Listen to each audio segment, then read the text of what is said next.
앞에서 사지 않았지만 작년에 이제 한참 촉구혁명 진행 도중에 그 인쇄 신인용 팀장님을 알게 돼서 사실 제가 그때 큰 활약을 못해서 죄를 진 게 있어가지고 나와 해서 알겠습니다 하고 나오게 있습니다. 개인적으로는 약간 뿌듯한 게 작년 12월 중순인가요? 바로 밑에 층에서 지금 대통령이 되셨죠. 문재인 그 당시 이제 야권 유력 주자랑 같이 바로 밑에 층에서 이제 국정교과서 반대 심포지엄 같은 거 꽤 크게 했었어요. 그래서 막 기자들 몰려오고 해서 그때 이제 어떤 국정교과서 막아내는 그런 공간이 됐는데 여기 와서도 그렇게 돼서 감사하고요. 사실은 뭐 저는 미리부터 말씀드리겠습니다. 저는 환경 쪽이 전공이 아니고 역사 전공이고요. 그리고 역사를 연구하고 역사를 파생해서 인문학 쪽 이런 주로 공부, 사육, 연구 이런 걸 하는 입장입니다. 최근에 사실 헌법이라는 문제에 많이 꽂혀서 헌법 관련 책을 쓰느라고 정신이 없었던 상황이었어요. 그래서 요즘에 이제 팀장님께서 오라라고 했었을 때 제가 이제 죄는 있으니까 알겠다고 해서 그냥 왔고 만약 주제를 보니까 갑자기 한강이나 자연 생태 얘기가 와서 도대체 여기 가서 무슨 얘기를 해야 되지? 아무거나 막 아는 척 하는 건 전혀 아닐 거라는 생각이 들고 고민이 되게 많았었어요. 그래서 뭐 하지 되게 고민도 하고 이것저것 이제 생태사 책들도 찾아보고 하다가 글쎄 뭐라 해야 되나 몸에 맞지 않는 옷을 입고 여기 와서 연기하는 건 별로 의미도 없는 것 같고요. 그리고 이 어떤 우리 환경운동연합에서 하는 강의에 들으실 정도 수준이라면 제가 이렇게 장난치는 건 한 번에 보일 것 같아서 환경에 대해서 이제 좀 고민하게 시작한 역사학도의 진실한 고민 정도로 들어봐 주시면 좋지 않을까라는 생각을 해보게 됩니다. 우리 역사, 생태, 그리고 환경 제목만 되게 거창한데요.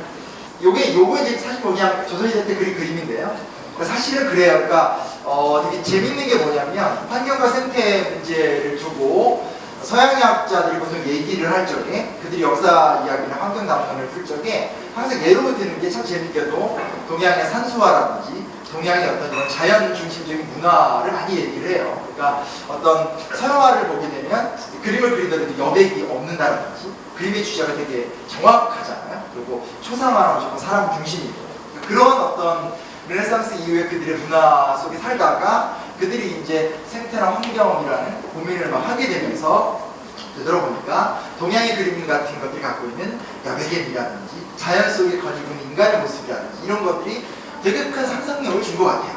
그러다 보니까 이제 서양학자들의 책임에도 불구하고 굉장히 많은 부분 이제 동양화라든지 또 동아시아의 어떤 사상 같은 것들이 많이 이렇게 좀 미화가 돼서 표현이 되는 경우가 있는 거예요. 제가 이걸 갖고 온 이유는요, 사실은 이 그림 자체를 얘기하고 싶었던 건 아니고 사실 거기서부터 약간 어긋나요. 제가 이 주제를 접하면서 앞으로 이 문제를 내가 어떻게 책임 있게 풀어야 되지? 뭐 이런 고민을 하게 된 계기가 뭐냐면 사실은 산수화, 혹은 이런 동양화 같은 경우는 대부분 다 냉정히 따지지만 추상화입니다. 추상화.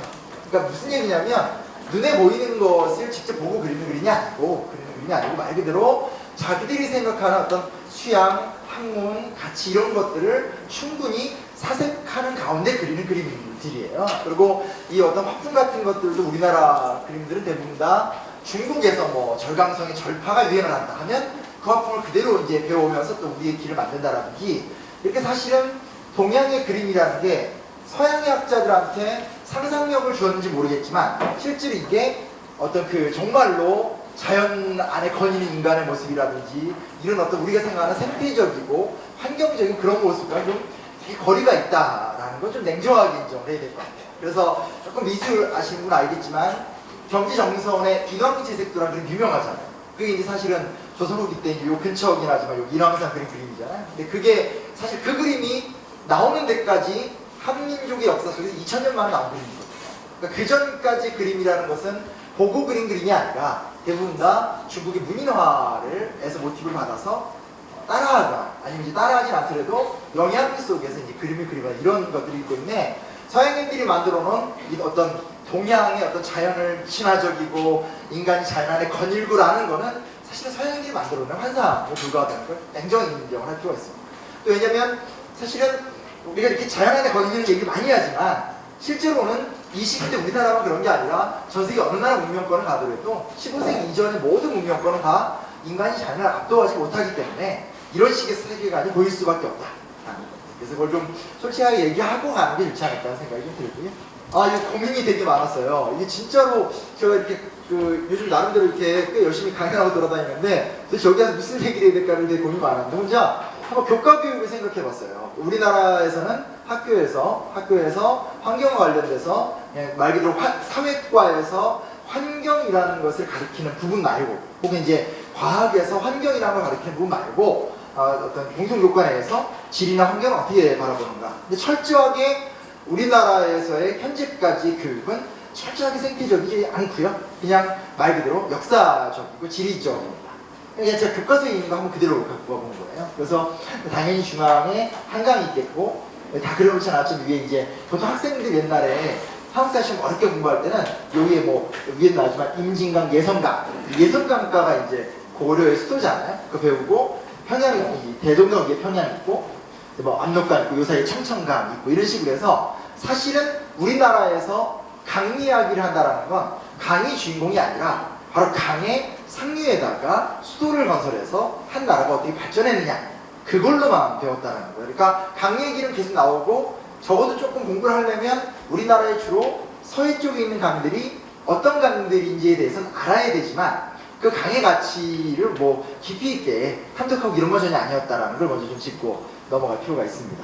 낙동강도 마찬가지고 그거 아니면 이제 뭐 여기서 무슨 뭐라 그러냐 좋은 제도라고 해서 세금 걷어오면서 강의 수를 이용하거나 바다의 연근을 이용했다 이 정도를 배우기 때문에 매번 배우고 우리나라 한국사 교과서에 혹은 사회 교과서에 이 지도는 수십 번 반복되긴 하지만 여기 나오는 지도에 나오는 강이나 산야 자체가 주인공이 되는 사례는 전혀 없다라는 것도 냉정한 현실인 것 같아요. 이걸 어떻게 접근해야 될지 잘 모르겠어요. 왜 그러냐면 단적인 예를 하나 드리면 예전에 이제 학교에서 역사를 배우셨던 분들은 아마 국사라는 걸 배우셨을 거예요. 그래서 그 국사는 사실 흥선 배운 중에 안 배우잖아요. 그러니까 옛날 뭐 탑들이나 배우지. 근데 이게 조금 개선이 돼서 최근에 와서는 이제 근현대사 교육을 배우는 걸로 많이 좀 발전을 하긴 했죠. 그런 식으로 이제 발전을 하는 상태에서 2000년대 중반부터 동아시아사라고 해서 너무 우리가 우리 역사만 보지 말고 한중일의 역사를 좀 크로스해서 보자라는 좋은 교과가 생겼어요. 선택 과목이기 때문에 많은 학생들이 안 하긴 하지만 어쨌든 동아시아사라는 교과서가 생기긴 했거든요. 문제는 뭐냐면 우리나라에서 쉽게 말하면 동아시아사라는 관점으로 역사를 전공한 사람이 없어요. 그러니까 그게 이제 의지를 갖고 방향을 설계해도 그걸 풀어낼 수 있는 소위 말하는 연구진이 없는 이런 한계가 또 있어요. 그래도 그렇게 되기 때문에 사실은 그 교과가 말 그대로 동아시아라는 기준으로 여러 가지를 보는 게 아니라 그냥 한, 중, 일, 베트남 딱 붙여서 그냥 이렇게 각각 얘기하는 식대에서 사실은 그래 환경이라는 것이 중요하고 어떤 한반도의 사냐라는 것이 중요하고 그것이 어떤 형태로든지 사회교육이나 역사교육이나 지리교육에 반영이 되긴 해야 되겠는데 그럼 어떻게 반영할 것인가? 라는 질문 앞에서는 사실은 지금 현재 우리는 완벽한 초보적인 시점에 있다는 걸 솔직하게 얘기할 수밖에 없는 거죠. 그러니까 이런 환경운동 단체가 만들어지고 환경운동의 역사가 짧지 않음에도 불구하고 교육 혹은 기존의 인문학 분과에서 너무 준비가 안 돼 있다는 걸 솔직하게 인정을 할 필요가 있는 것 같습니다. 그래서 지금 생태사 고민 많이 했어요. 근데 이게 또 되게 속상한 게 뭐냐면요.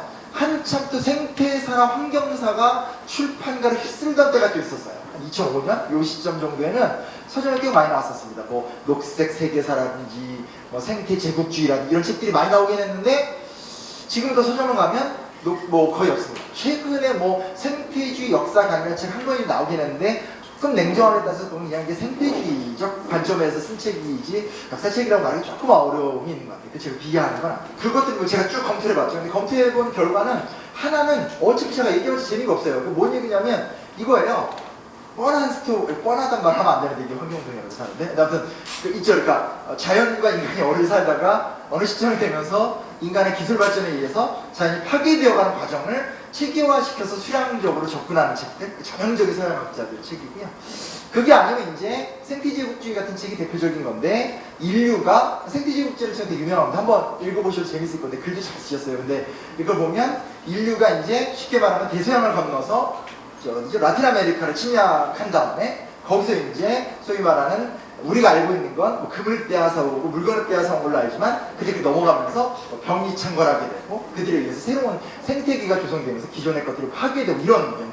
그러니까 실제로 현재까지 전 세계적인 역사의 흐름이라든지 혹은 우리나라 내부로 봤었을 때 여전히 역사적 관점에서 환경을 연구한다는 건 아주 제한적인 거고, 이미 환경을 연구하는 환경학자들에 의해서 만들어진 결론들, 그러니까 말 그대로 인간의 어떤 기술 개발에 의해서 점점 환경이 황폐해져 간다라는 그 운명론적인 도시의 틀거리에서 가는 거에 몇 번 있는 거고, 그게 아니면 사실은 여전히 인간 중심적인 관점인 거죠. 인류가 신대륙을 가서 어떻게 자연을 망가뜨렸냐라든지, 아니면 또 이런 경우도 재밌어요. 그 콜레라나 흑사병 같은 것도 많이 난리가 났었잖아요. 근데 사실은 뭐 흑사병 같은 것들이 이제 미얀마의 풍토병이거든요. 그러니까 무슨 얘기냐면 몽골이 전 세계 구대륙 전체를 지배하면서 미얀마 쳐들어갔다가 그 병균을 이제 몸에 붙여서 유럽까지 가면서 유럽을 흑사병 아작을 냈다라는 이런 식의 연구들이 있을 뿐이라는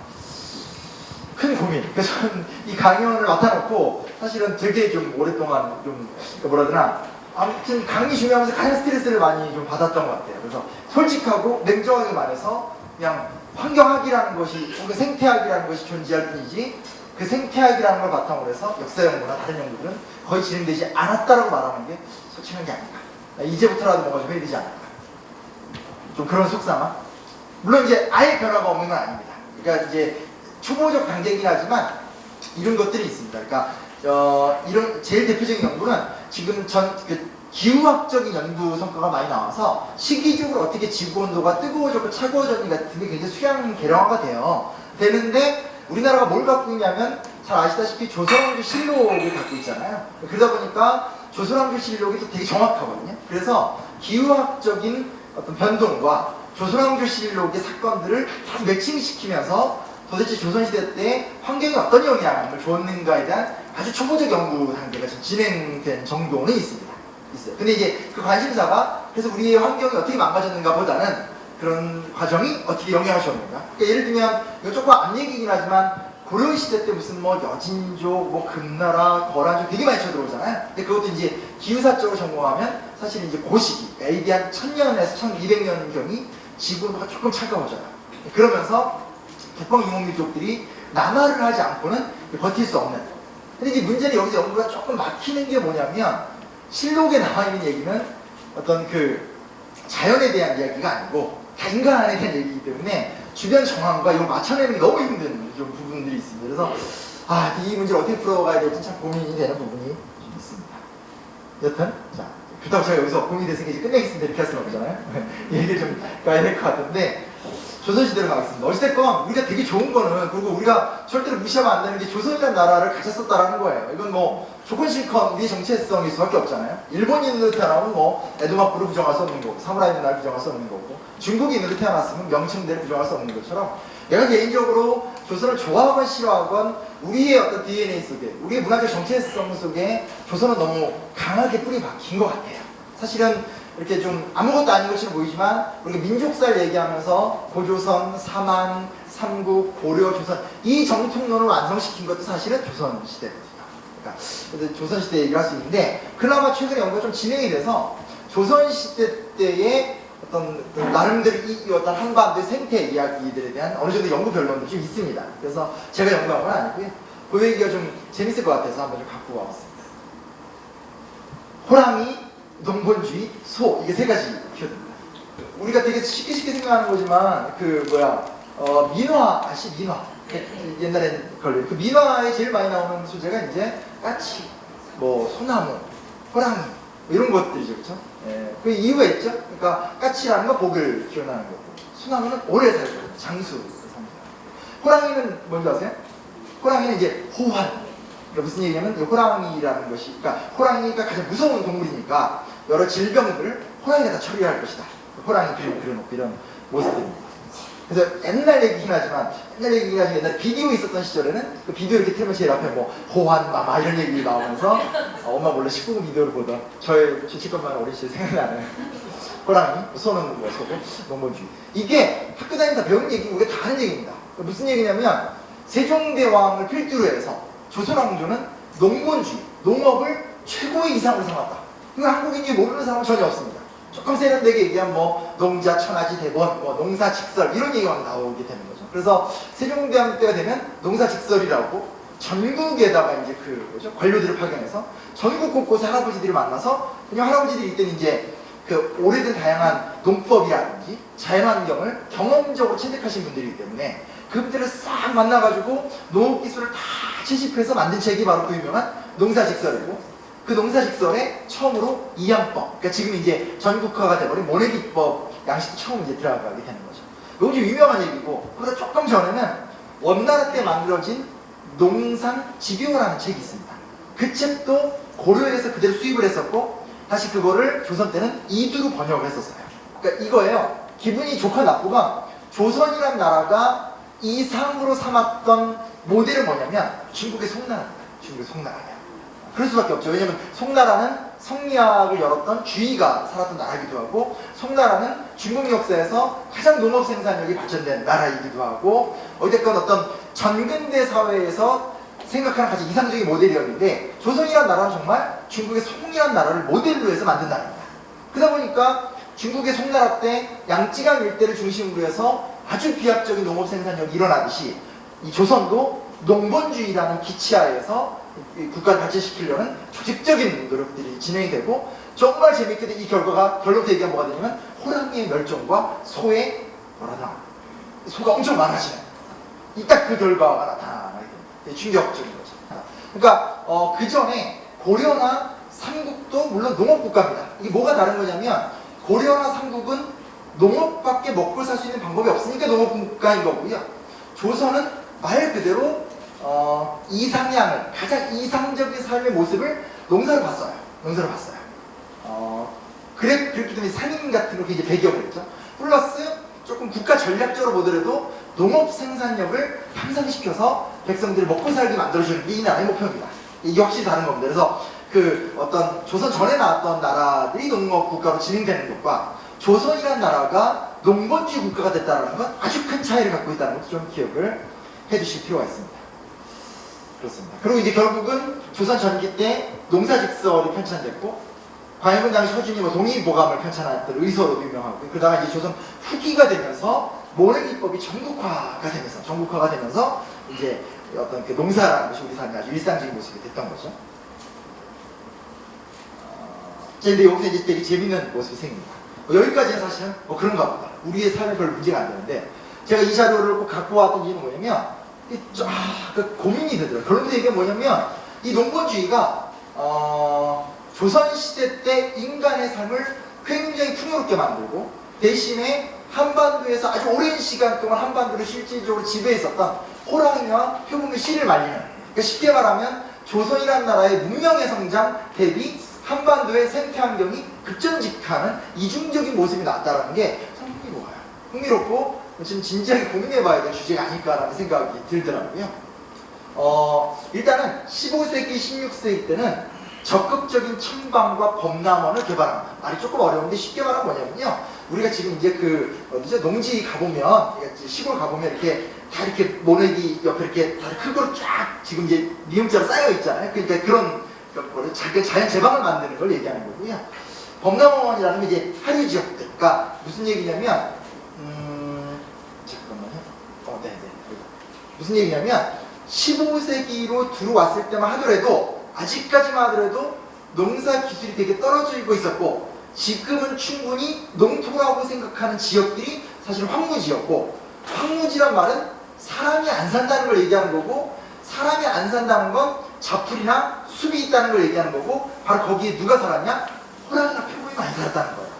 호랑이나 표범이 좀 많이 산 게 아니에요. 자료를 보면 충격적인 게, 한 달 동안 황해도 어느 지역에서 500명 정도가 호랑이에 물려 죽는 기록도 실록이 나옵니다.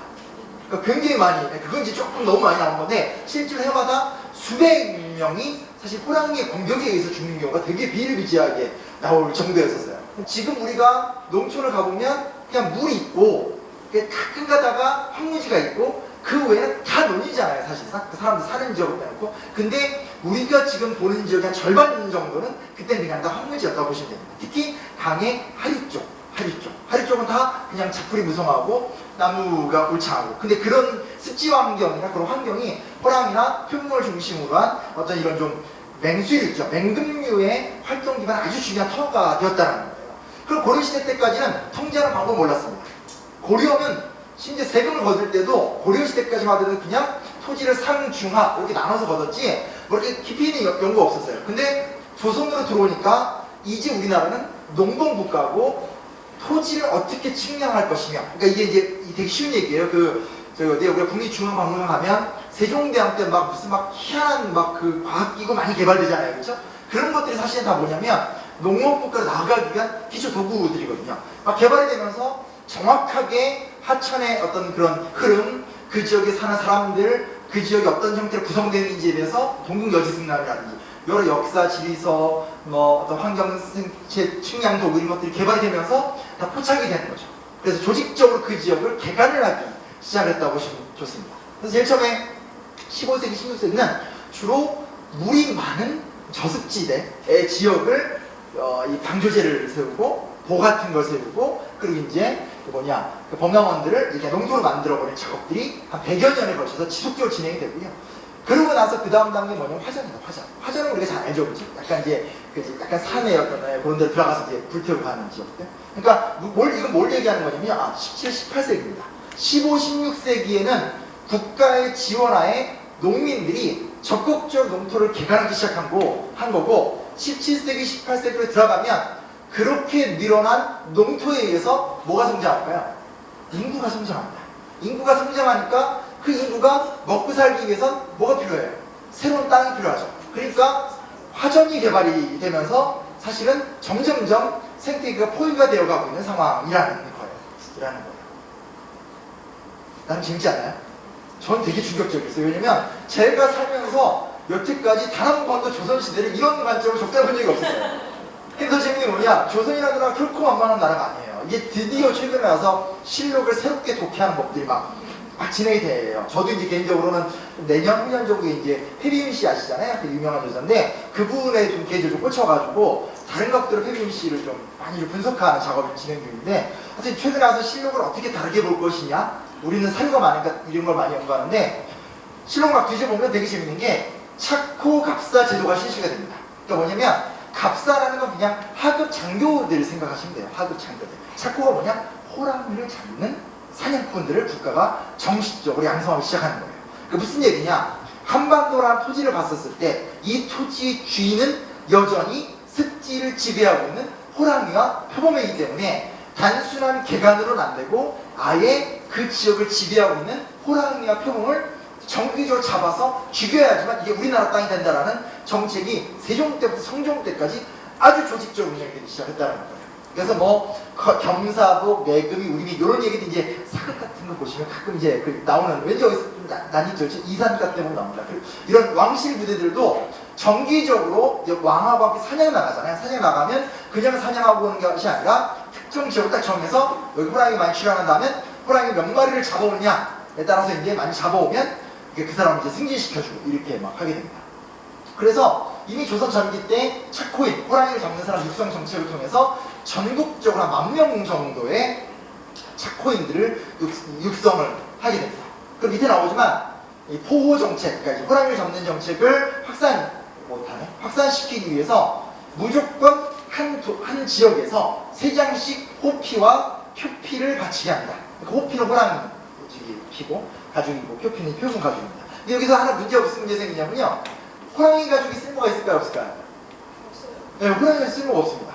호랑이 가죽 실제로 만져보시면 알겠지만 굉장히 거칩니다. 이게 결코 좋지 않아요. 그러니까 실제로 호랑이 가죽은 기껏 해봤자 관아의 그 원님이 의자에다 이렇게 쫙 깔아두고 딱 폼 잡는 용어에는 사실 쓸데가 없습니다. 소가죽 같지 않아요.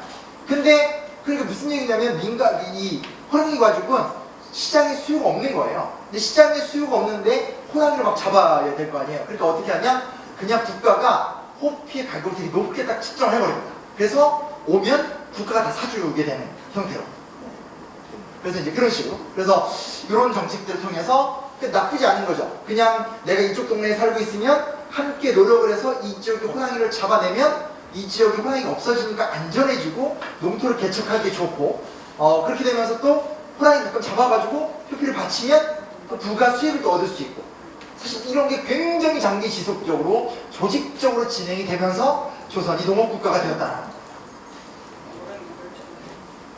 일단 멸종까지 수준은 아니고요. 그저 근데 하나 중요한 건 개체수가 상상을 초월하는 속도로 쫙 주는 건 사실입니다. 왜냐면 조선 전기 때는 아까도 얘기했듯이 실록을 보면 좀 심한 데는 한 달에 몇백 명, 적더라도 한 달에 몇십 명 정도가 전국적으로 호랑이 공격에서 많이 죽어요. 많이 죽는데 실제로 이게 딱 그 조선 중기가 돼버리면 호피를 구하지 못해서 지방 관할에서 우리는 못 잡았는데 어떡하냐라고 따지는 사례들이 발생할 정도로 호랑이가 계속 이제 산속으로 들어가게 되는 거죠. 왜냐면 결정적으로 이렇게 쉽게 말하면 이렇게 평지에 있던 호랑이가 쫓겨난 다음 단계로 17, 18세기로 가면 이제 화전까지 개발이 되니까 정말 이렇게 좀 백두대간 위로 올라갈 수밖에 없는 상황이 생기게 되는 거죠. 근데 여기서 또 되게 이제 좀 곤란한 모습이 생기는 게 뭐냐면 이게 있어요. 우리가 여기 이제 제가 그림 하나 갖고 왔는데 보통 우리가 이제 조선 시대 생각하면 이렇게 사대부들이 딱 가서 이런 데다 정자 하나 짓고 이렇게 부채 이렇게 하면서 시 하나 탁 쓰고 이런 걸 좋아하잖아요. 그리고 사실 오늘 우리도 지방을 놀러 가거나 이렇게 가면 그 지역에 뭐 서원이나 뭐 이렇게 사찰보다 어떤 그런 고택 같은 데 가서 이렇게 딱 구경하고 오고 정자 이런 게 있잖아요. 근데 되게 재밌는 게 뭐냐면 정자를 지은 곳이 다 어디냐면 천방이라고 해서 방금 앞에서 얘기했듯이 바로 호랑이를 밀어내고 이렇게 개간을 제방을 쌓아 바로 그곳에다가 보통 정자를 짓습니다. 왜냐면 인간의 시각 구조상 그 전까지 습지고 동물들이 살고 사람이 접근하지 못했던 바로 그곳이 경치원 되게 포인트가 되는 거예요. 그래서 밀어내고 그 뭐 천방, 방천포 이렇게 이름들이 있는데 그 지역에 하나의 새로운 길이 만들어지고 그 길의 끝에는 정자가 있고 하니까 거기에 놓이는 길거리가 되는 거죠. 그래서 좀 건전한 사대부들은 그런 데 가서 시를 쓰고 글을 쓰면서 어떤 마음의 여유를 달래고 조금 노는 사람들은 이제 기생제로 가서 먹자고 버리는 거고 민중들은 정자까지 못 올라가더라도 그 근처에 가서 도시를 까먹고 놀고 이렇게 되면서 사실은 조선의 농번지 국가의 발전 과정 속에서 자연스럽게 원래 호랑이나 표범의 생태습지가 이 어떤 인간의 문화중심지가 되어가는 변화로 또 이어진다는 희한한 모습들이 또 발생하게 됩니다. 그래서 백성들의 볼거리, 학자들의 수양처가 되어가는 모습들. 그리고 그 다음 단계 뭐냐면요. 요거는 이제 좀 그럼 어른들의 놀이잖아요. 딱 이 다음 단계 뭐냐면 그 다음에 우리가 어렸을 때 기억하는 모습들 있죠. 이렇게 시골에 가면 그렇게 몰아보셔 그거 진짜 안 해본 지 오래됐는데 이게 11자로 돼가지고 이렇게 그물이 이렇게 있어서 어망인가 이렇게 해서 여기서 막 발거만 많이 몰고 와서 이렇게 잡는 그걸 철력이라고 옛날에 불렀습니다. 그게 이때 어린 나이들의 놀이 풍속이 됩니다. 16세기 때. 그러니까 지금 우리가 되게 너무나 자연스럽게 생각하는 과거 우리나라 60년대 70년대 때 시골 가면 그냥 그 할머니 할아버지가 이렇게 막 고구마 감자 구워주면 그때 이제 나가 냇가에서 이제 막 놀면서 고기 잡아오고 하던 사실 그 모습조차도 조선이라는 사회가 농본주의 국가로 가면서 기존에 있는 생태 지도를 바꿔가는 상황 속에서 만들어진 어떤 그런 문화였다라는 것도 냉정하게 고민해 볼 수밖에 없는 측면입니다. 그러니까 참 쉬운 주제가 아닌 것 같아요. 이 주제가 은근히 그런 모습이 있고요. 그 다음 또 재밌는 게 있습니다. 뭐가 있냐면 질병이 확산된다. 질병. 아까 제가 동의보감 살짝 얘기했잖아요. 이게 있어요. 허준이 대단한 사람입니다. 정말 대단한 사람입니다. 한국인이기 때문에 대단하다고 얘기하는 것이 아니라 동양의 의성을 5권 안에 들어가는 책을 썼던 사람이고 옛날에 기억하실지 모르겠지만 장쩌린 그 당시 강택민이라고 불렀었죠. 그 중국의 뭐라고 하죠? 주석이 우리나라 왔었을 때도 한중우호의 상징으로서 사실 그때 이제 동의보감을 얘기했었어요. 그 정도인데 이건 뒤집어서 얘기하면 뭐냐면 그만큼 질병이 많이 창궐했기 때문에 그런 대형 의서가 나온 겁니다. 이건 언제나 같이 가는 구조예요. 왜냐면 실제로 고려 때 나왔던 향약, 구국방 같은 것들은 거기 나왔던 질병 70개 정도밖에 안 돼요. 그리고 이제 그게 조선 정기로 가면 향약 질성방 이런 게 되는데 그것도 이제 질병이 한 240개 정도밖에 안 되는데 임진왜란 한 이후에 만들어진 동의보감은 상상을 초월하는 내용들이 이제 나오게 되는 거죠. 두 가지예요. 하나는 인간이 질병을 다 몰라서 단순한 부분도 있고 또 하나는 뭐냐? 이 질병을 어떻게 해서라도 해결을 해야 되는 절체절명의 상황으로 가게 됩니다. 어떻게 되는 거냐 이겁니다. 논이 만들어지면 논 주변에 구릉지에 사람들이 모여 살기 시작합니다.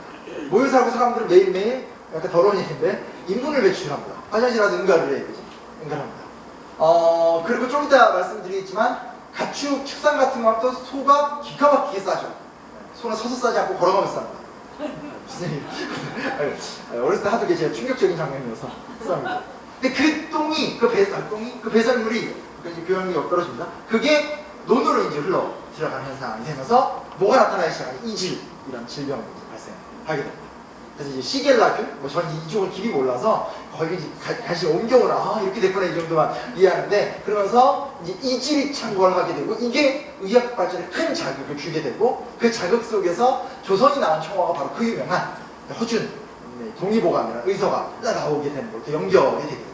그러니까 문명이 발전하고 생태 지도가 바뀌게 되면서 인간의 질병 지도가 바뀌게 되고 그 질병 지도에 대응하기 위한 의학 발전 형성이 되고 이게 막 연관 있고 연쇄 효과로 가는 모습들이 나타나게 됐다고 볼 수 있습니다. 자, 일단 대각 농축원의 모습 아시겠죠, 그렇죠? 들을만한가요? 네. 근데 뭐 아니라고 할 수는 없으니까 그렇죠. 말은 참 정말 재밌는 게 뭐냐면 우리나라에서는 말의 개체수는 안 늘어납니다. 최대 10만 마리였고 보통 10,000마리에서 한 2, 3만 마리 정도에 계속 반복합니다. 왜냐면 우리나라가 정복전쟁을 한 나라가 아니기 때문에 그래요. 간단해요. 그러니까 말의 개체수가 늘어나려면 전쟁을 많이 해야 되는데 우리나라는 너무나 이른 시점부터 농번주의 국가를 지향했기 때문에 당연히 말을 많이 키울 이유가 없죠. 물론 조선 전기 때 초기에 오히려 명나라의 주원장 아시죠? 그 주원장이 정도전 되기 싫어했거든요. 그리고 이성계도 되기 싫어해가지고 계속 시비 걸면서 계속 그렇게 말을 달라고 합니다. 그 다음에도 명나라 초기 황제들이 세종대왕이 다 좋은데 좋아요. 세종대왕 뭐라고 하긴 그런데 세종대왕이 참 다른 건 몰라도 그 명나라를 대할 때는 정말 되게 무른 스타일이거든요. 근데 그때도 그렇게 말을 달라고 해서 사실 이 말의 개체수가 올라갈 때는 주로 이제 명나라의 그 우친선이라는 빙자로 삥 뜯기는 그런 걸로 사실 그렇지 않아요. 그렇게 많이. 근데 이것 때문에 우리가 고생 많이 합니다. 왜냐면 갑자기 막 주원장이 한 번에 만마리씩 내놔라. 도저히 안 된다. 지금 갖고 있는 거 한 3,000마리밖에 없어요 하면 조합 깎아줄 때 8,000마리 이렇게 하면 우리가 고생해서 6,000마리 갖다 주고 이런 식으로 합니다. 그래서 우리는 어쨌든 그 말은 우리 역사에 별로 중요하지 않아요. 이거는 아마 조금 더 깊이 연구가 필요합니다. 왜냐면 일본이나 청나라는 또 말이 농사에 투입이 돼요. 이게 어느 정도의 생산력의 차이가 있는지에 대해서는 현재 조금 이거는 조금 검토가 필요합니다. 근데 하나 분명한 건 그 박제가 아시죠? 연합박제 말고 신학제 박제가 북학이라는 책을 읽어보면 처음으로 이제 청나라를 가기 위해서 압록강을 딱 건너었을 때 느꼈던 큰 충격이 뭐냐면 건너가자마자 저쪽은 우리는 초가집에 사는데 벽돌집에 살고 농사를 말로 짓는다. 되게 충격적이어서 박제가 우리 농사에 좀 말이 필요하지 않을까 이런 기록이 좀 나오는데 하여튼 뭐가 나은지에 대해서 우리가 조금 고민 이거는 아직 미정이고요. 소가 정말 무시무시합니다. 이거 진짜 그러면서 얘기하면 우리나라 세종 때 한 3만 마리 있던 게 숙종 때로 몇십만 마리 이렇게 늘어나게 되는 과정을 커갑니다. 세종 당시에 남아있는 기록들을 보면 한 3만 마리 정도가 추정이 돼요. 3만 마리 정도가 추정이 됩니다. 되게 중요했습니다. 왜냐면 소는 먹는 걸로 중요했던 게 아니고 소는 농업 생산력의 핵심이죠. 혹시 기억하실지 모르겠지만 여기 이제 옛날 무한도전에서 농촌에 가서 소가 땅을 갈고 무한도전 멤버들이 이렇게 가는 걸로 시합을 했던 적이 있어요. 그때도 딱 분명히 묘사가 되지만 소 한 마리가 이 땅을 끄는 힘이 사람이 아예 비교가 안 되더라고요. 실제 조선 전기에는 소를 잡아먹는 게 불법입니다. 그래서 권세가에 정말 잘 나가는 사람들도 소를 못 잡아먹었고 정말 웃긴 건 사원대 관리 같은 사람들이 이렇게 숨어있다가 어느 고관대장, 지금 나오면 여기 올라오면 북촌 있잖아요. 그쵸? 그쪽 그 삼청동 이쪽의 양반들이 몰래 소를 먹으려고 한다면 대기하고 있다가 소를 뜨고 고기 굽게 현장을 급습해서 체포하고 이런 기록이 조선실록 되게 많이 나옵니다. 좀 조잡하긴 하죠. 근데 그 정도는 이제 소고기 맛을 아는 자와 이제 그걸 농업의 어떤 생산력을 유지하려는 거 안에 조선 전기 때의 갈등이 되게 컸다라고 볼 수 있습니다. 근데 이제 결정적 사건은 뭐냐? 세조 당시에 무슨 소문을 듣냐? 오키나와 물소가 기가 막히다는 소식이 들어옵니다. 그러니까 오키나와산 물소가 굉장히 등치가 크고 힘이 좋고 땅을 가는 힘이 보통이 아니라는 거죠. 그러니까 쉽게 말하면 이제 경운기 들여오듯이 이때 어떻게 해서라도 오키나와 물소를 갖고 와서 이 생산력을 좀 올리자라는 게 큰 화두가 됐고 여러 차례 고생을 합니다. 이때 왜냐면 우리나라가 항해 기술이 너무 떨어졌었기 때문에 오키나와에서 우리나라로 배가 오는 건 문제가 아니었는데 우리가 배를 몰고 사실 오키나와를 못 갈 정도 수준이었었거든요. 그래서 어찌됐건 여차여차한 복잡한 과정을 거쳐서 간신히 오키나와에서 물소 몇 마리를 갖고 옵니다. 그래서 이 뭐라고 해야 되죠? 교배. 감사합니다. 지금 용어가 생각납니다. 교배에 성공을 하게 됩니다. 성공을 해서 그 결과가 뭐냐? 현재 우리가 보고 있는 소가 거의 근접한 소. 덩치가 2배 정도 커졌고 덩치가 2배 정도 커지고 힘이 2배 정도 커지면 농업 생산량이 한 4배 정도 커진다고 하더라고요. 그러니까 조선 전기 세조 때, 우리 영화 관상 같은 거 보면 나오는 바로 그때 사실은 소의 교배가 성공을 거두면서 더 큰 소가 만들어지게 됐다는 거죠. 그렇게 소가 커지기 시작을 하니까 자연스럽게 조선 중기로 가면서부터는 소고기, 그러니까 소를 농업 생산력에 투여하는 것만이 아니라 소를 먹자라고 하면서 이게 딱 두 개 흐름으로 가게 되면서 오히려 소의 생산력이 더 많이 올라가게 되고, 우리나라는 이걸 좋다고 해야 될지 나쁘게 해야 될지 모르겠지만 중요한 사실은 뭐냐면 이 소위 말하는 농업 생산력, 농본주의 국가 이후에 포스트 어떤 산업사에 나간 게 없기 때문에 더더더 소에 집착하는 모습들이 많이 생깁니다. 그래서 숙종 당시의 기록들을 보면 하루에 1000마리 정도를 도살했다. 전국적으로 매년 30에서 40만 마리 정도를 도살했다는 게 통계적으로 계산이 됩니다. 그러면 이 정도를 도살한 수준으로 성장했다는 건 17세기, 18세기 정도가 되면 100만 마리 이상의 소를 사육을 했다라고 결론이 나올 수밖에 없습니다. 그러니까 이건 굉장히 의미 있는 변화죠. 왜냐면 조선 전기 때 3만 마리밖에 안 되던 나라가 조선 중기 이후 조선 후기로 가게 되면 소가 이제 100만 마리 이상이 돼버리는 거니까 말 그대로 정말 호랑이가 사라지고 소가 메인스트림이 되는 어떤 한반도 생태 환경에 기적적인 대전환이 사실 이미 일어났던 거죠. 이미 일어났던 거죠. 그리고 자연스럽게 어떤 무슨 문제가 생기느냐? 우역이 창궐하게 됩니다. 우역. 뭔지 알겠죠? 역병이 창궐을 하게 됩니다. 역병이 창궐하게 됩니다. 여기에 사실은 약간 재밌는 게 꼬이는 게 뭐냐면 그 만주족, 그러니까 청나라 아시죠? 누르하치가 어디죠? 저기 말장성을 넘어서 무너진 명나라를 짓밟고 결국은 어디죠? 그 청나라를 세우잖아요. 바로 그 과정, 그 정복전쟁의 과정이 되게 재밌게 되고 조금 더 연구가 필요하긴 하지만 동아시아 우역과 딱 맞닿았습니다. 그러니까 동아시아 쪽에 그 이전에 있었던 소를 통해서 도는 질병보다 훨씬 강력한 형태의 우역이 공교롭게도 이 병자, 그러니까 우리로 말하는 병자호랑 그때죠. 그래서 이 소위 말하는 청나라가 세워지는 과정 속에서 그게 딱 일어나게 되고, 그거를 막아내기 위해서 사실은 이거 어떻게 막을 것인가에는 굉장히 다양한 노력들이 있습니다. 만주족 본인들은 실제로 오랫동안 이 소위 말하는 소를 사육했던 사람들이기 때문에 되게 좀 예방 능력이 좋았고, 중국이나 우리나라 같은 예방 능력이 많이 떨어졌었던 상태였기 때문에 실제로 이제 훨씬 더 큰 고생을 많이 하게 되고, 17세기 후반 정도로 오게 되면 우역, 천연두, 홍역, 성홍열 바이러스 등등 다양한 역병들이 창궐을 하게 됩니다. 그리고 이제 이걸 조금 더 이렇게 좀 추정치 정도를 이렇게 우리가 좀 지켜봐야 되는 부분이지만, 나오는 데이터들을 살펴보게 되면 이 당시 17세기 때 있었던 역병은 조선에 있었던 소의 절반 정도를 다 죽이는 효과를 냈고, 이 여파가 서일본, 그러니까 일본 서쪽 지방의 대부분을 관통해서 소를 몰살시키게 되고, 동남아를 비롯한 아시아 지역의 생산력이 치명타를 가합니다. 이걸 조금 더 일반화시킨 이론들만 보면, 그래서 동아시아가 선진 생산력을 갖고 있다가 심각하게 정체를 하고, 이 시점에 이런 역병에서 벗어났었던 유럽이 뜨면서 유럽이 세계를 지배하겠다 이렇게까지 주장하는 서양학자들도 있습니다. 근데 그거는 조금 그거는 검토해야 될 게 많은 것 같아서 제가 그 얘기까지 갖고 오진 않았고, 하나 중요한 사실은 뭐냐면 소의 생산력이, 소를 생산하는 능력, 소를 컨트롤하는 능력이 올라가니까 역으로 그 소로 인한 질병이 창궐하게 되고, 그로 인해서 생산력이 타격을 받는 악순환이 일어나는 것도 또 이때의 모습이었다라고 우리가 살펴볼 수 있습니다. 근데 이게 적합한 사진이 없어가지고요, 사진을 엉뚱하게 그냥 미국에서 이건 뭐 어쩔 수가 없습니다. 제가 사진까지 구할 수가 없어서 그냥 이렇게 죽었겠거니 정도는 돼요. 이렇게까지 정도는 좀 받으시면 돼요. 이게 좀 속상한 게, 우리나라는 만화 문화가 발달이 안 됐거든요. 그러니까 일본 같으면 만화가 되게 발달됐잖아요. 그냥 만화가 아니라 일본은 한 AD 6세기경부터 에마키라고 해서 아주 이런 시점부터 만화를 그려요. 그러다 보니까 사실은 일본은 뭐라고 해야 되나, 어느 시대 때 무슨 일이 있었는지에 대해서 너무나 다양한 그림이 있고, 임진왜랑 관련된 것도 우리나라가 갖고 있는 그림보다 100배 이상 정도의 그림을 갖고 있어요. 그러니까 우리나라 임진왜란을 연구하더라도 일본 자료를 막 봐야 되고, 고문 같은 것도 우리나라는 기록 몇 개 없고 학교 교과서 보면 이렇게 좀 깨작깨작한 되게 엉성한 그림들인데, 일본 보면 진짜 이렇게 압수령 같은 거 있잖아요. 이렇게 막 돌 같은 거 무릎에 얹는 거를 너무나 생생하게 다 만화로 그려놓고 할 정도로 부럽습니다. 솔직히 좀 부러워요. 근데 만화 문화가 발전하지 않았다라는 것도 좀 우리 역사에 아쉬운 측면입니다.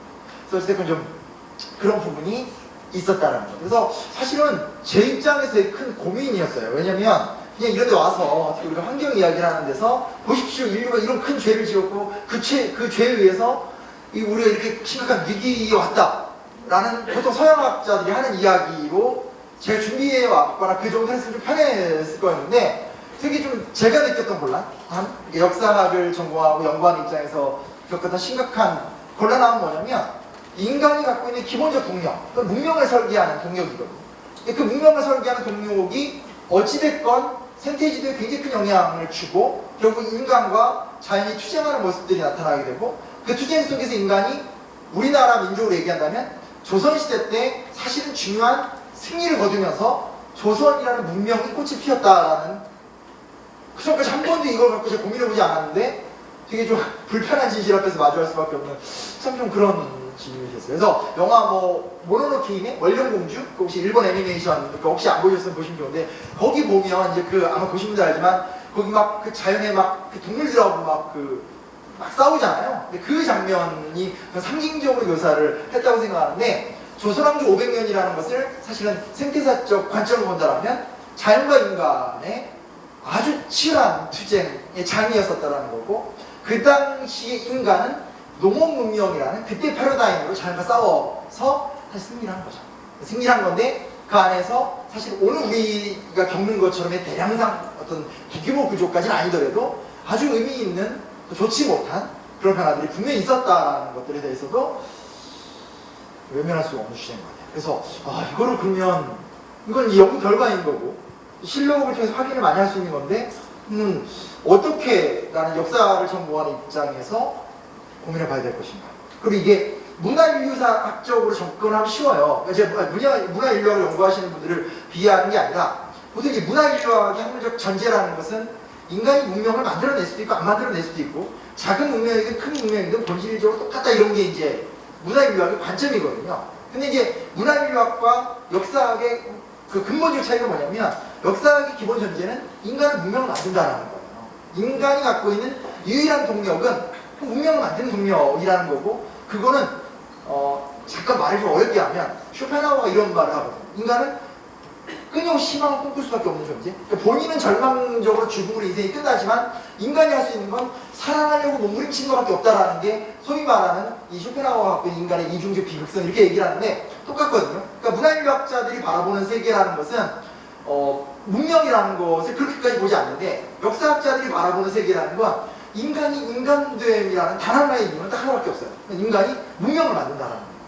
공동체, 기본적으로 사회적이고 공동체를 구성하고 시간이 지나면 자연 앞에서 패배한 인간들은 생존할 수 없거나 아니면 아주 나약한 형태로 생존하지만 자연 앞에서 살아남거나 자연과 싸워서 이길 수 있는 능력을 가진 존재들은 필연적으로 결국은 문명을 발전시킨다는 건데 그렇다면 이거는 도대체 어떻게 고민을 해봐야 될 것인가 그런 좀 물음이 들었습니다.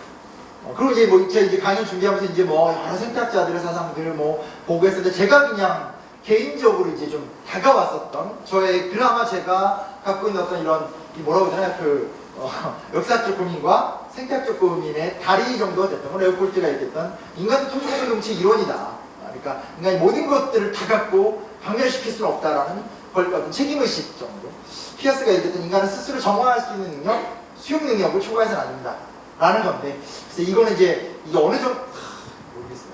그러니까 지속 가능한 개발 혹은 과격한 생태주의 그 어느 사이에서 우리는 대답을 찾을 수 있을까 이런 좀 고민으로 좀 오게 됐다라는 이게 되게 우울해졌죠. 그렇죠? 이럴 줄 알았어요. 굉장히 긍정적이고 희망의 메시지를 연출하고 싶었는데 전혀 그게 그렇게 되지 않아서 큰 고민입니다. 왜냐면 저도 어린 시절에 환경 이슈를 몰랐고 커가면서 그냥 그런가 보다 였었는데 저는 제가 죽고 나서 한참 있다 문제가 생길 줄 알았었죠. 근데 시점이 따다닥 진행되는데 이게 너무 빠르게 지금 막 닥쳐오잖아요. 그래서 또 외면할 일이 아니네? 라고 했고 아까 제가 잠깐 저희 팀장님하고도 얘기했었지만 지금 우리 탈핵 얘기를 많이 하는데 이제 후쿠시마 터지고 그런 게 큰 간단한 주제가 아니에요. 그래서 제가 그때 이제 김익준 선생님 책도 읽고 되게 감명 깊게 읽었었는데 그러다가 혹시 관심 있으시면 읽어보시면 좋아요. 원자력 프로파간다라는 책이 있어요. 원자력 프로파간다인데 일본 원사를 쓴 책인데 되게 재밌는 게 뭐냐면 일본에서 원전을 만들어 놓고 일본 정부와 일본의 원자력 도쿄전력과 일본의 어떤 기업가들이 어떻게 원전을 홍보했는지를 수십 년 된 자료를 어떤 학자가 쫙 연구한 거예요. 근데 그걸 보면 똑같아요, 우리나라. 그러니까 이제 교과서에 나와서 원전은 값이 싸고 안전하고, 그리고 그 여러 가지 문제는 언젠가 해결될 것이다. 56년에 서양의 저명학자가 이러한 문제는 해결될 것입니다 하고 지금 하나도 해결되지 않거든요. 그래서 저도 이제 이게 굉장히 좀 큰 고민으로 이제 어느 순간 다가오고, 얼마 전에 경주에서 지진이 일어났잖아요. 사실 그 역사학적으로도 큰 의미가 있습니다. 왜냐면 일부 제야사학자들이 그 경주나 우리 한반도에 지진이 없기 때문에 신라가 우리나라에 있던 게 아니라 저기 일본에 있었다, 이렇게 주장하는 학자들이 있어요. 근데 지진이 일어나는 걸 통해서 고려백제 신라가 한반도에 있었다라는 게 입증이 되는 중요한 사건이 됐거든요.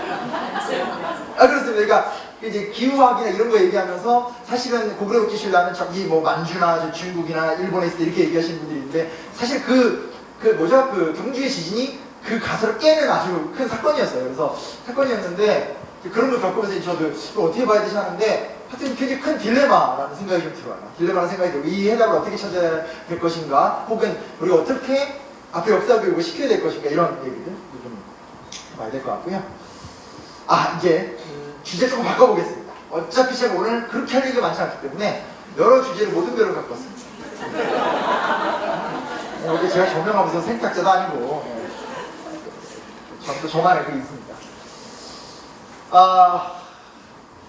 지금 뭐 이렇게 제가 이제 헌법의 상상이라는 책을 썼어요.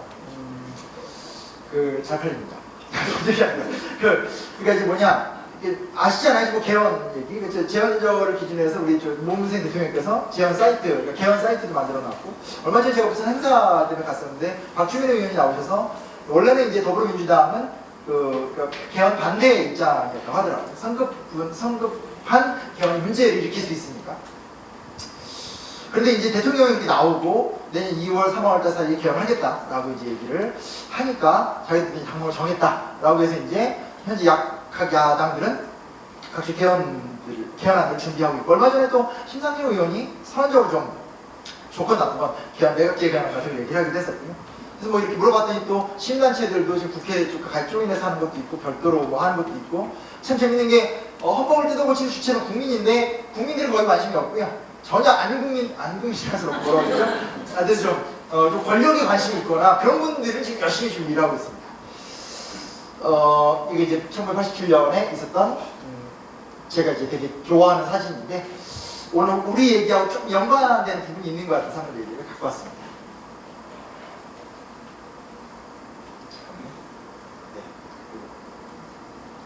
이게 제가 좀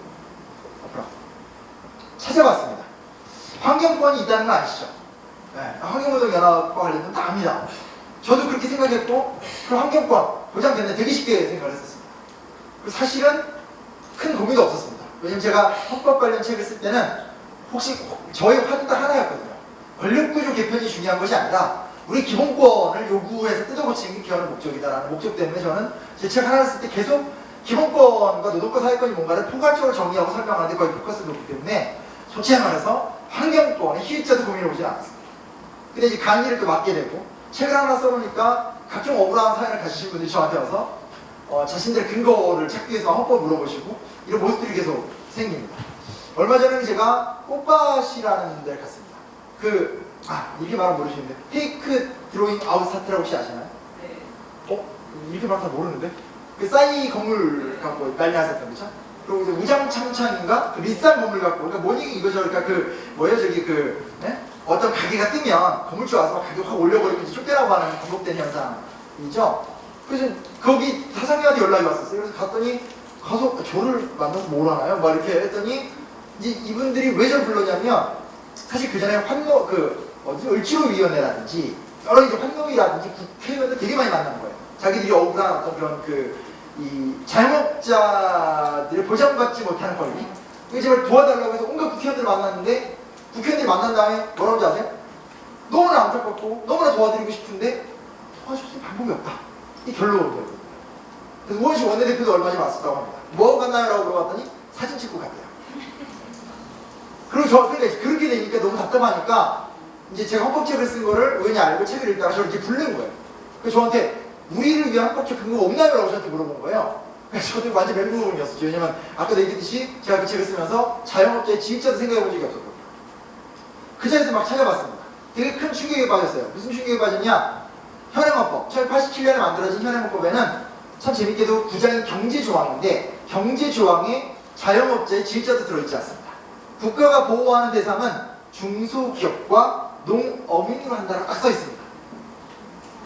이건 여러 가지 이유가 있을 거예요. 근데 어쨌든 중요한 사실은 뭐냐면 87년 이후에 우리나라가 비약적으로 자영업자 계급이 성장을 했다라는 것도 있을 것이고 우리나라의 어떤 산업성장의 과정을 헌법이나 국가법률이 담아내지 못하는 문제가 있었을 거라 생각이 들어요. 그래서 제가 그걸 자꾸 너무 큰 충격을 받고 가만히 생각해보니까 헌법에 자영업자 조항이 없으니까 관련 기구가 없고 관련 기구가 없으니까 노동 문제를 이야기할 때는 언제나 우리가 알고 있는 보통 임금 인상 그런 거 이제 들어가 있거든요. 87년 헌법을 만들 적에 최저임금법, 사회복지 몇 가지 구체적인 타협을 했었기 때문에 뭐 노동부, 민주노총, 노사정위원회 이런 식으로 기업에 소속된 노동자들의 권리를 보장하는 형태로 이제 논의가 진행되는 방식의 법률 기구만 존재할 뿐이지 자영업자, 우리나라 인구 한 3분의 1 정도 생계를 참여하고 있는 사람 한 절반 정도 되는데 그 사람들을 위한 건 사실 기구도 법률적 배경도 없게 되고 그들이 권리 보장을 얘기하면 그들이 주장할 수 있는 유일한 게 뭐냐면 주택임대차보호법, 상가임대차보호법 이거밖에 없거든요. 그러니까 자영업자로서의 자기 주체가 중요한 게 아니라 자기가 빌린 건물에 대한 권리 주장밖에 못하는 희한한 구조가 만들어진 거예요. 그래서 되게 놀랬고 이 문제 좀 어떻게 풀어가야 되지 하면서 지금 사실 큰 고민인데 고민 중입니다. 근데 환경 얘기를 또 제가 분류하잖아요. 찾아봤습니다. 결론부터 얘기하면 이렇게 딱 단적으로 기억하면 됩니다. 우리나라의 환경권은 어떻게 구성되어 있냐? 나의 권리. 국민이 누리는 쾌적한 환경의 권리, 이게 딱 끝입니다. 굉장히 이것도 중요한 화두가 될 수 있을 것 같아요. 이건 저보다 환경운동이라서 굉장히 열심히 할 거기 때문에 이건 제가 짊어지고 싶지 않습니다. 뭐 다 짊어질 수는 없으니까. 네. 왜냐면 하여튼 단적인 얘기는 그겁니다. 우리나라 헌법에는 환경권이 개인의 의무와 권리 조항에 들어가 있고 내가 사는 내 공간을 쾌적하게 누릴 권리인 거지 그래서 요즘에 고민이 많으면서 반려견, 생태 이런 거 아무 상관이 없습니다. 아무 상관이 없습니다. 근데 이것도 큰 화두가 될 수 있을 것 같아요. 당장 내년에 개헌에 이 말이 수정이 되든 안 되든가 상관없이 앞으로 점증되는 가치에 대한 고민들을 좀 해봐야 될 것 같은데 이게 헌법 전문입니다. 이 헌법 전문은 헌법적 효력이 있느냐 없느냐는 좀 논란이 있습니다. 중요한 건 이게 우리 어떤 한민족의 역사의 어떤 기초가 되는 전문이 쫙 나와 있습니다. 저는 지난 국정교과 사고 오래 싸웠기 때문에 저는 항상 요거 두고 엄청 싸웠습니다. 이 앞에. 왜냐면 아시죠? 유라이트가 건국지를 막 얘기하면서 욕을 막 건드렸거든요. 이런 거 뭐 임시정부 법통. 그래서 저는 헌법 전문 앞을 갖고 한 2년간 미친듯이 투쟁을 했었는데 이번 강의를 맡으면서 뒤를 봤어요. 뒤를 봤더니 안으로는 국민생활의 균등한 향상을 기하고 밖으로는 항구적인 세계평화와 인류 공영이 이바지함으로써 우리들과 우리들의 자손의 안전과 자유와 행복을 영원히 확보할 것을 다짐하겠다라고 딱 나옵니다. 여기에 세계평화 인류 공영 이 말은 장난처럼 써는 말이 아닙니다. 이거는 1차 세계대전을 겪으면서 인류가 큰 참화를 겪고 나서 우리가 새롭게 나라를 세울 때 헌법에다가 인류 평화에 대한 책임을 넣자라고 하면서 헌법의 양식이 됐던 거고요. 또 우리가 일제 36년의 지배를 받으면서 우리가 또 독립한 다음에 큰 나라 돼서 남의 나라 쳐들어가면 안 된다 라는 확고한 인식이 있었기 때문에 이 말을 넣어놓은 겁니다. 세계평화 인류 공영 이바지해야 되겠죠. 근데 그 다음에 그걸 통해서 우리가 자손의 안전과 자유 행복을 영원히 확보할 것을 하는데 지금 오늘 우리가 겪고 있는 환경오염의 위기 이런 거에 대한 내용은 없습니다. 큰일 났어요.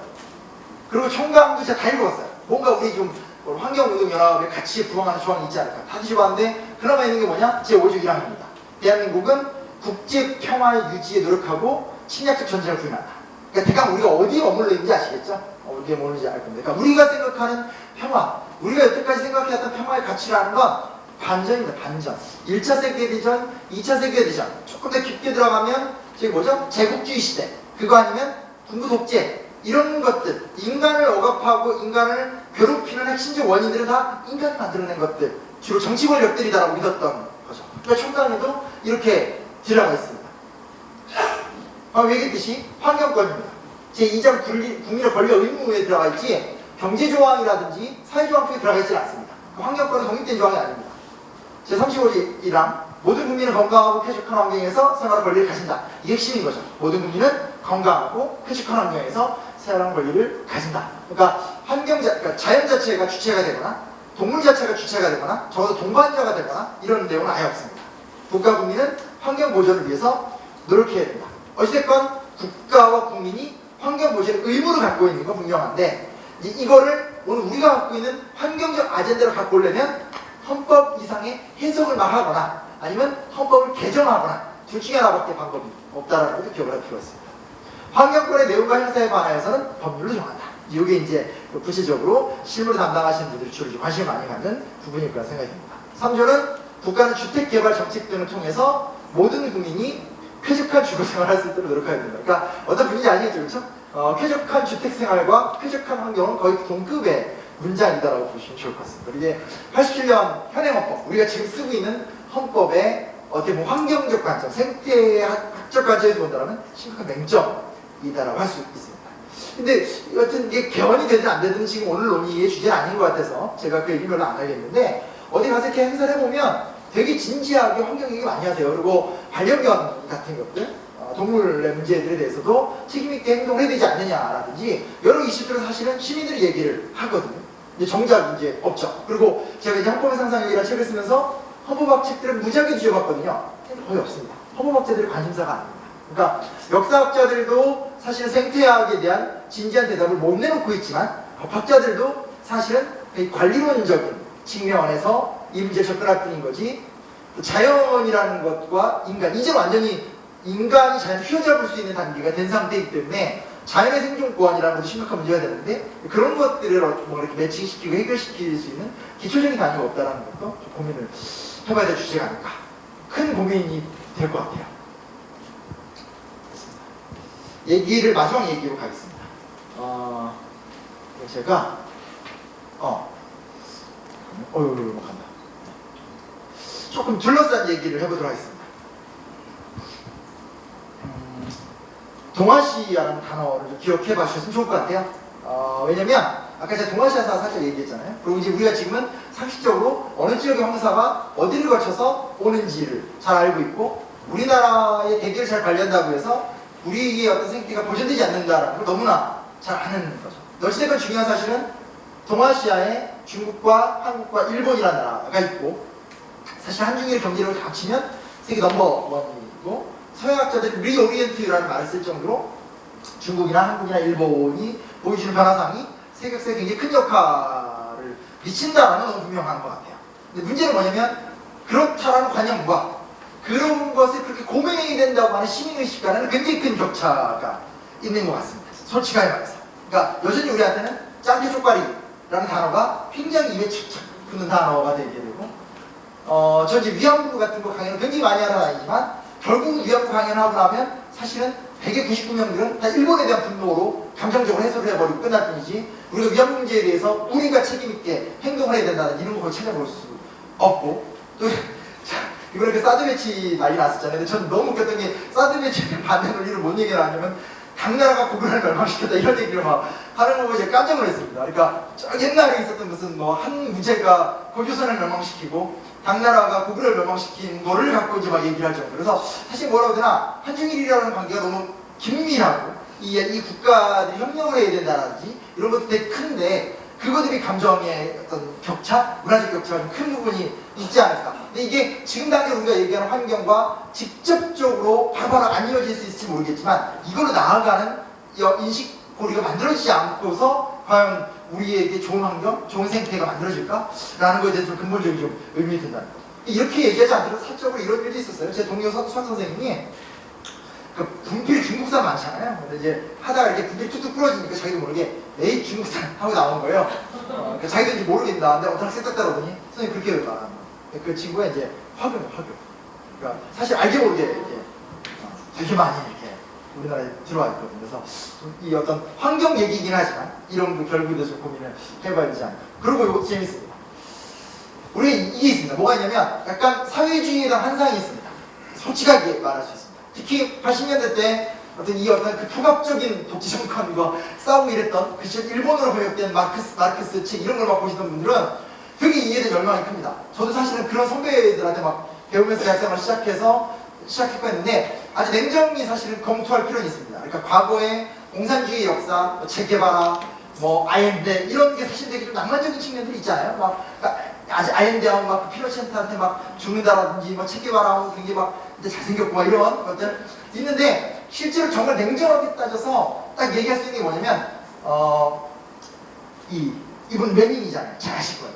레닌이 자기가 꿈꾸는 사회주의적 이상세계를 이뤄갈 수 있는 방법 뭘로 생각하세요? 포드사의 포디즘입니다. 포디즘 뭔지 아시죠? 그 뭐냐면 포드 나오기 전에 테일러라는 사람이 나와서 노동자들이 이렇게 일하는 거를 그 사람 진짜 약간 환장합니다. 앞에서 노동자들이 공시에서 일을 하면 한 노동행위를 수첩에 다 적습니다. 그러니까 뭐 예를 들어서 문짝을 만들 적에 이렇게 때리고 이렇게 하는 행위들 있잖아요. 다 시간을 잰 다음에 가장 효율적인 시간을 다 정합니다. 그래서 지침을 만들어서 그 규율대로 수행하기 노동자들한테 내려보내고 노동자들이 그 시간보다 더 빠르게 하면 임금을 더 주고 더 못하면 임금을 깎는 그게 그 유명한 테일러주의입니다. 그러니까 소위 말하는 서양 근현대사 배울 적에 산업혁명으로 들어가면서 인간이 기계화가 되고 비인간화가 되는 그게 이제 테일러주의고 그걸 이제 어떤 뭐 컨테이너 벨트라든지 기차 이런 거 연결시켜서 시스템화 시킨 게 바로 포드입니다. 근데 이 포드, 이 사람 아주 유명한 미국의 자본가잖아요. 이 포디즘에 열광했던 사람이 사실은 레닌입니다. 그래서 레닌이 실제로 러시아 혁명을 딱 일으킨 다음에 첫 번째로 했던 작업이 뭔지 아세요? 아니 첫 번째는 아니다. 레닌이 했던 가장 중요한 경제정책이 뭐냐? 레닌은 모든 권력은 전력으로부터 나온다. 나오면서 러시아 전력위원회를 만듭니다. 그리고 단순하게 미국산 제품을 살려고 했던 게 아니라 아예 미국산 포디즘 시스템을 그대로 수입하려고 합니다.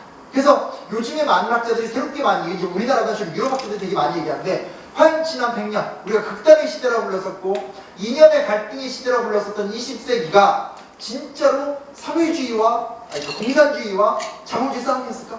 사실은 싸움이라고 믿으면서 실제로 같은 방식으로 살아오려고 몸부림치는 건 아닐까? 라는 데는 근본적 회의가 사실 역사학계, 특히 서양사학계에서 굉장히 많이 제기가 되고 있습니다. 대표적 예가 바로 이분이에요. 그래서 이분이 사실은 포드사로부터 기술 이전을 받았고 그 이후에 스탈린이 들어오게 되면서 우리가 보통 여기서 차이가 있거든요. 레닌은 좀 혁명을 했는데 스탈린이 망신났다. 그래서 레닌은 진정한 사회주의자고 스탈린은 좀 개발론자다. 이렇게 또 얘기를 옛날에 많이 했습니다. 근데 실제로 냉정히 따지면 이미 레닌에 의해서 시작이 됐고 그걸 구차시키고 완성시켰던 사람이 스탈린입니다.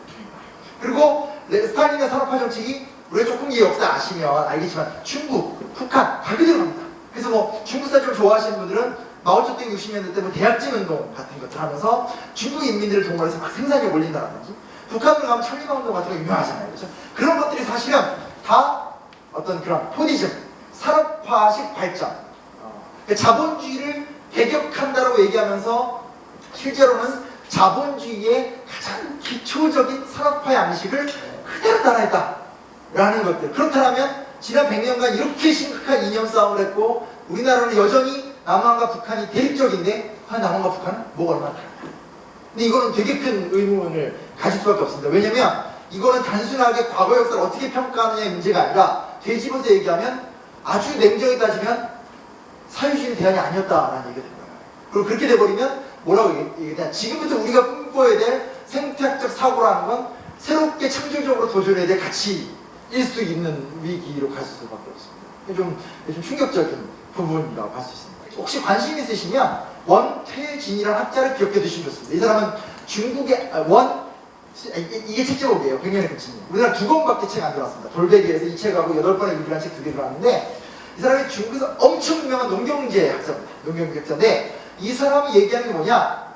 이 사람은 그냥 농경제 학자만이 아니라 중국에서 가장 강력한 농업 정책을 펼치는 권력자예요. 근데 원태진이께서 얘기하는 건 뭐냐면 지난 100년간 우리는 사실 다들 민족주의자였을 뿐이다. 이게 이제 자신들이 중국 역사를 분석하는 거예요. 그러니까 장제스랑 마오쩌둥 하면서 뭐 국민당, 공산당 싸웠다고 하지만 실제로 그건 다 껍데기고 본질은 뭐냐? 그냥 어떤 그 과거 서양 열강에서 무너졌던 중국을 다시 세우는 민족주의적 투쟁에 불과했다. 결국은 장제스도 민족주의자고 마오쩌둥도 민족주의자다. 이걸 특가롭게 얘기를 해야 된다. 이렇게 가는 거예요. 이거 되게 큰 인식의 전환인데 사실은 우리나라에서 이렇게 얘기하는 학자들은 없거든요. 없는데 이미 중국의 농경제학자 이 얘기를 막 하기 시작해요. 그러니까 연결되는 거죠. 과거를 어떻게 바라봐야 될 것이냐라는 거죠. 그러면서 이제 지난 100년은 아주 민족주의 시대입니다 하면서 이 사람이 되게 재밌는 상상력이 뭐냐면 이 사람은 중국이 알다시피 이 소위 말하는 토지가 소유가 없잖아요. 그러니까 토지 임대하는 형식이고 있는데 오늘 우리가 생각하는 농촌이라고 하면 그러니까 우리가 생각하는 보통 중국 농민하면 농민공이라고 해서 되게 가난하고 못 살고 이렇게 많이 생각하는데 원태진의 생각은 뭐냐면 그게 중국의 비전이라는 거예요. 그러니까 무슨 얘기냐면 이거는 이 원태진의 생각을 앞으로 좀 더 따라갈 필요가 있고 이제부터 좀 더 고민을 많이 해봐야 되는데 여태까지 꿈꿔왔던 인간의 이상적 삶이라는 건 경제를 개발시키고 도시를 발전시켜서 그 도시에서 많은 부가 나와서 그게 싹 이제 퍼져나가는 형태 개발주의. 우리나라로 말하면 박정희 같은 사람, 중국으로 말하면 덩샤오핑 같은 사람들의 모델인데 원태진이 보기에는 현재 중국의 경제 동력이 그렇게 가는 건 맞는데 실제로 중국의 농촌은 소유주가 없는 공개형 상태이기 때문에 이거를 유럽처럼 자본화시켜서 기업들이 농촌에 들어와서 토지를 막 사버리고 이렇게 되면 절대 안 된다. 그냥 지금의 토지 공개형 상태를 그대로 유지하고 그 바탕에서 서양과 같은 토지 사회화를 배격한 상태에서 우리만의 새로운 농촌 사회를 설계하면 10억 인민이 살 수 있는 방법도 나오게 되고 그게 아주 새로운 형태의 농업 경제 생활 모델이 될 것이다 라는 얘기를 주장하는 사람이에요. 이게 돌베개란 출판사에서 100년의 급진이라는 얇은 책이 한번 나오고 그 다음에 8번의 위기라는 책이 나왔는데 현재 실제로 중국의 많은 그 농경제학자들 큰 화두입니다. 그러니까 제가 이 얘기를 사실은 옛날에 그 아까 뭐 팟캐스트 얘기하셨지만 정봉주 아저씨와 저랑 팟캐스트 했잖아요. 정봉주 아저씨 제가 이걸 다 얘기했습니다. 다 얘기했더니 딱 듣더니 그분이 남 얘기 듣고 자기 얘기처럼 만드는 게 천재거든요. 듣더니 갑자기 딱 듣더니 좋은 얘기를 하더니 우리는 남북통일하는 북한을 지금 상태에서 이렇게 북한의 토지 소유가 애매하니까 그거를 세우는 어떤 신경제 모델을 쓰면 좋겠다라는 얘기를 모티브 내가 다 줬는데 방송에서 자기가 한 번씩 얘기 다 해서 이렇게 또 넘겨줄 수밖에 없어. 몇 개 그런 거 있거든요. 나쁜 사람. 근데 어찌됐건 그게 중요한 게 아니라 그런 것들. 그러니까 제가 이 얘기를 굳이 말씀드리는 건 뭐냐면 우리가 여태까지 해왔었던 우리가 자꾸 우리란 말을 좀 쓰고 있는데 환경운동연합이 이제 이상하다. 환경운동연합이 여태까지 해왔었던 이 치열한 시민운동적 투쟁이라든지 입법투쟁이라든지 혹은 제가 다 깊이 알지도 못하는 여러 가지 활동들을 열심히 해나가야 되겠죠. 더 많은 원자가 나오고 더 많은 활동을 하고 저도 오늘 후원 가입을 했으니까 혹시 안 하시는 분이 있다면 나가시면 다 좀 약좀 하시고 그리고 이제 한 10,000원 정도 하실 거면 한 5만원 톡톡 올리시고 이렇게 하면서 이렇게 좀 조절 좀 하시면 좋을 것 같습니다. 갑자기 뒤에 막 간사가 박수를 칩니다. 짜고 치는 거 아니고요. 근데 하는데 그걸 하는 거고 사실은 국제 단위의 상상력이 필요한 부분인 것 같고 동아시아적 상상력이 큰 단위인데 이런 것도 사실 이거 그냥 철저히 농경제적이고 역사적이고 사회학적인 얘기거든요. 근데 이런 것도 사실은 오늘 우리가 바라보는 생태학적 사고와 접합되는 부분은 분명히 있는 것 같아요. 왜냐면 이건 좀 헨리 조지의 사상에 영향을 많이 받은 거긴 하지만 인간이 소유를 하면서 문제가 발생한다는 인식인데 토지를 소유하지 않음이 인간을 부자로 만들지 못하지만 인간을 인간답게 만들 수 있는 어떤 길이 있을 것이다 정도. 이게 이제 꾸준히 내려오지 못한 상태인데 저는 아주 개인적으로 이 원태진과 중국의 대담한 도전에 굉장히 관심이 많습니다. 그래서 우리도 함께 좀 관심 가져봤으면 좋겠고 제가 이 얘기를 왜 하냐? 우리나라 헌법 조항에 경제 조항에 123조에 뭐가 나오냐면요. 소작제도를 나옵니다. 우리나라 옛날 농지개혁 했잖아요. 조선시대 때부터 너무 소작문제 심해서 농지개혁을 하고 현행 헌법에도 토지는 경자유전의 원칙을 따르며 소작제도는 일체 금지된다는 조항이 있어요. 지금도. 그렇기 때문에 우리나라에서 뭐가 없냐? 우리나라는 몬산토 같은 기업이 나올 수 없습니다. 그러니까 무슨 얘기냐면 삼성이 돈이 아무리 많아도 전라남도의 한 절반 정도 땅을 딱 산 다음에 당연한 GMO를 양산 못합니다. 왜냐? 반헌법 조항이 되기 때문에. 되게 큰. 그래서 이게 아무것도 아닌 조항이었고 그때 49년에 농지개혁한 다음에 그냥 이렇게 사문화된 조항처럼 쭉 있었던 거예요. 있었던 건데 사실은 아까 방금 얘기했듯이 자영업자들은 헌법에 한 단어가 없고 사실 공감대가 없다는 이유로 권리 보장을 못 받는다면 소위 말하는 소작인 문제는 희한하게 지금 농촌에 기업이 들어가서 자본을 전행할 수 없는 희한한 구조가 또 만들어진 부분이 있습니다. 이런 부분들도 우리가 좀 생각하면서 우리의 농촌, 중국의 농촌 그거에 대한 어떤 새로운 구성과 가능성을 만들어보면 어떨까? 이런 얘기들도 되지 않을까 생각이 듭니다. 이거는 오늘 마지막 얘기입니다. 이분 누군지 아세요? 이 사람이 일본 민주당의 당수였었던 2009년에 정봉주 자민당을 처음으로 이겼었던 간나모토 말고 이 사람은 하시모토. 간나모토랑 두 분이 아주 리더들이죠. 제가 사실 일본에 민주당이 집권했었을 때 이해가 안 됐습니다. 그러니까 뭐가 이해가 되냐? 아마 저만 이해 못한 텐데 아마 기억하실 거예요. 막 옛날에 1995년 이럴 때 무라야마 총리 하면서 일본 사회당 연립정권 구성할 때는 일본의 민주화가 됐네 이런 걸 아마 아셨을 거예요. 근데 2009년에 일본 민주당이 집권했었을 땐 그때 우리나라 이명박 정부 때거든요. 우리나라의 어떤 언론도 어떤 전문가들도 물론 뭐 소수는 있었겠지만 대부분의 사람들은 일본 민주당은 일본 자민당과 비슷한 정당입니다. 보수적이니 그다지 안 바꿀 겁니다. 이렇게 얘기를 했었어요. 저도 그냥 그런 줄 알았었죠. 근데 그 이유에 계속 공부하고 책을 쓰고 연구하다 보니까 굉장히 큰 충격에 빠집니다.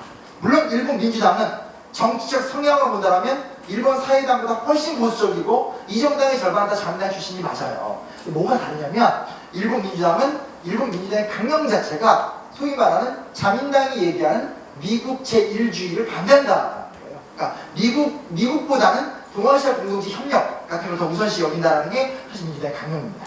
그래서 이게 뭐냐면 그때 선생님 연구소 와서 유관순 누나 앞에서 참배했던 사진이고 간나우토는 우리나라에 들어와서 타령을 얘기했던 건데 우리가 워낙 일본을 불신하다 보니까 앉아가지고 저것들 쪽발에서 쇼하고 있는 막 이렇게 얘기를 했지만 실제로 이런 행동을 이 사람들이 할 수 있는 건 뭐냐면 이 사람들이 우리나라에 막 정말 죄책감을 느끼고 유관순 누나가 정말 좋고 이런 건 아니고 중요한 건 일본의 이익을 위해서라도 우리가 언제까지 미국 종속적 구조로 갈 것이냐라는 문제의식을 갖고 있다는 거예요. 근데 이 동아시아 협력이 참 안 됐던 게 뭐냐면 우리나라에서 동아시아 공동체를 얘기했었던 대통령은 김대중 대통령, 노무현 대통령입니다. 김대중 대통령 때 처음으로 아세안 플러스 3라고 해서 아세안 회의에 한중일이 참여하는 회의가 시작이 됐고 그건 지금도 하고 있죠. 근데 그러고 우리나라가 그 이후에 이명박 박근혜 보수 정권으로 넘어올 때 일본에선 간나오토나 하시모토에 의한 일본 민주당이 나왔었고 이게 사실 엇갈림 속에 있습니다. 그래서 이런 얘기들이 직접적인 환경의 핵심 아젠다가 아닐지 모르겠지만 실제로 이런 정치적이고 사회적이고 경제적인 문제들이 환경이론과 얽혀서 풀어갈 수 있는 굉장히 많다라는 사실들을 알고 확산시켜 나갈 부분이 필요하지 않을까. 언제까지 계속 이렇게 짝기 쪽발이 하는 것보다는 나와 다른 부분을 인정하고 되지 않는 건 어쩔 수 없고 되는 부분에서의 공감대를 찾아 나가는 과정도 우리 환경 생태의 문제를 풀어가는 데 있어서 중요한 상상력이 될 수 있지 않을까. 혹은 역사학도고 동아시아 문제를 중요시 여기는 제 입장에서 나눠드릴 수 있는 선물이 아닐까 라는 생각으로 부족한 강의를 남아 준비해봤습니다. 제 얘기인데 이걸로 마치도록 하겠습니다. 감사합니다.